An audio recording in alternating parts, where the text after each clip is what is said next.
পৌষ সংক্রান্তি উপলক্ষে মৌলভীবাজারে শুরু হয়েছে ২০০ বছরের ঐতিহ্যবাহী মাছের মেলা। আরো জানাতে সরাসরি যুক্ত হচ্ছেন সহকর্মী সালে ইলাহি কুটি। কুটি, মেলায় কি কি মাছ পাওয়া যাচ্ছে জানাবেন এবং লোক সমাগম কেমন দেখছেন জানাবেন। স্বাধীনতার মহান ঘোষক শহীদ রাষ্ট্রপতি এলাকায় প্রায় ২০০ বছরের অধিক সময় ধরে এই মাছের মেলা পৌষ সংক্রান্তি উপলক্ষে এই মাছের মেলাটি অনুষ্ঠিত হয়।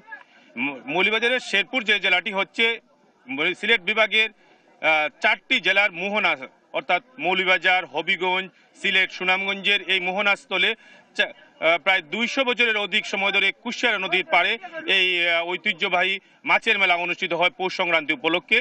কুশিয়ারা নদীর যে পাড়ের স্থান সংকুলন না হওয়ার কারণে শেরপুরের পাশে এই মেলাটি অনুষ্ঠিত হচ্ছে।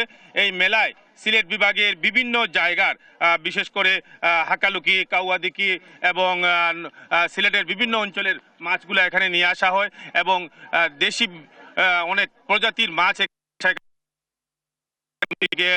কালীবাউস সহ বিভিন্ন প্রজাতির মাছ এখানে নিয়ে আসা হয় এবং প্রতি বছরই প্রায় এখানে ১৫ থেকে ২০ কোটি টাকার মাছ বিক্রি হয়ে থাকে। মূলত এটি হচ্ছে রাতের বেলা এই মাছের মেলা। এই মেলাটা শুরু হয় রাতের বেলা।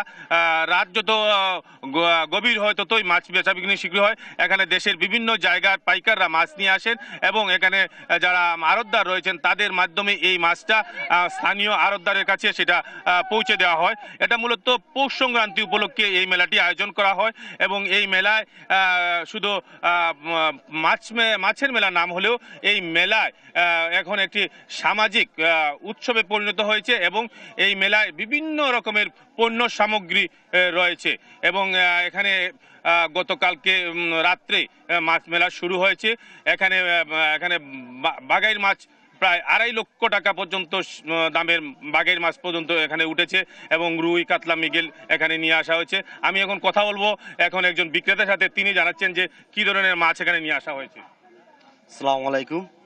আমরা কুশিয়ারা নদীর মাছ, আকালুকির মাছ এগুলা সংগ্রহ করে আনি না মাছ বিক্রি করি। আপনি যেমনটি শুনছিলেন যে এখানে এই হচ্ছে এই মৌলভীবাজারের শেরপুরের মাছের মেলা সর্বশেষ।